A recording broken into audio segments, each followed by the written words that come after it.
Thanks, Mark. Good evening. I'm Rachel McTavish with the latest in London tonight. First, put up with mobile masts on your roof or pay up £130,000. That's the dilemma facing a group of tenants tonight. Their landlord's already been offered the sum to install 2 masts by a mobile phone company and says he'll only change his mind if they can stump up the same amount. Here's Chris Rogers. Residents of Wimbledon Park will soon have a new object on their skyline. Campaigners are meeting tonight to discuss last-minute tactics to stop the phone masts being erected in their street. In just a few days, 2 masts will be erected on top of this building.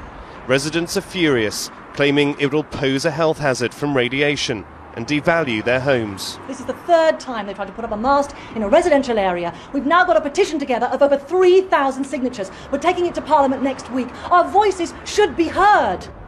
There are many more young children living in this part of London than there are in most parts of London, and it simply isn't fair to put them at potential risk. The landlord refused to appear on camera, but he did tell London Tonight he would be happy to refuse permission for the masts to be erected on his building if the residents paid him £130,000.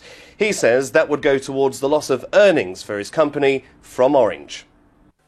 But are their concerns justified? Is it worth paying £130,000 to keep the masts out? The World Health Organization and mobile phone companies insist phone masts pose no threat to health. Ingrid Dickinson believes her son fell ill with nosebleeds and headaches because of transmitter emissions. So she set up an organisation that monitors radiation levels in communities living with a mast. We are seeing a pattern emerging now of sleeplessness, high blood pressure, heart rhythm disturbances, cancer. We're seeing a pattern emerging around masts.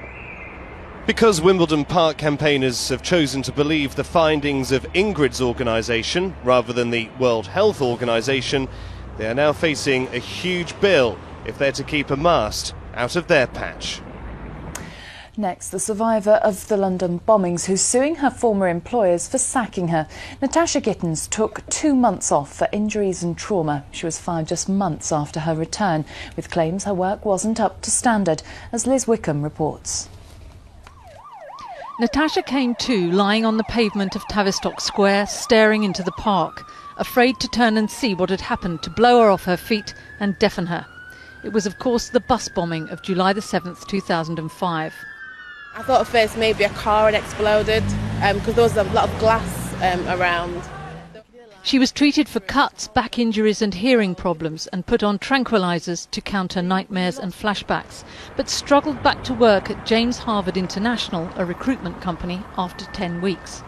Natasha was still in pain and unable to walk properly. Within 8 months, she was summarily sacked. That afternoon I was called into a meeting room. There was a letter put in front of me and I was told that my services were no longer required. The reasons were poor performance. Do I have anything to say? And at the time I was so shocked, I couldn't think of anything to say. Natasha has an employment tribunal hearing beginning on Tuesday. James Harvard International have issued the following statement. We feel that we treated her with the utmost patience and sympathy through what was a difficult time for her. We'll happily comment in more detail once imminent proceedings are complete. Natasha is now very successful in a new job, but wants her record cleared and compensation for what she sees as disability discrimination. Liz Wickham, London Tonight, Holborn. Some news in brief now, and one person has died and another has been seriously injured after they were hit by a tube train on the Piccadilly line at Earls Court Station. The line remains disrupted, with police still at the scene. In the Commons, Leader of the House Jack Straw has warned Ken Livingstone that the government, not him, is in control of the purse strings for the Olympics. The London Mayor wants more money to help with the regeneration of the East End, but Mr Straw said the government won't be cashing any blank cheques. One of the key decisions we made in pushing for the Olympics was that the government had to stand behind this bid. So it is the government that is making decisions about the overall cost. And another step towards the high-tech police force. British Transport Police have taken up a new weapon that's sure to save them hours. They've now equipped their PCs with handheld computers and printers, which mean they can do any computer searches and paperwork on the beat. Now for a look at the latest weather prospects, it's over to Chrissy Reedy.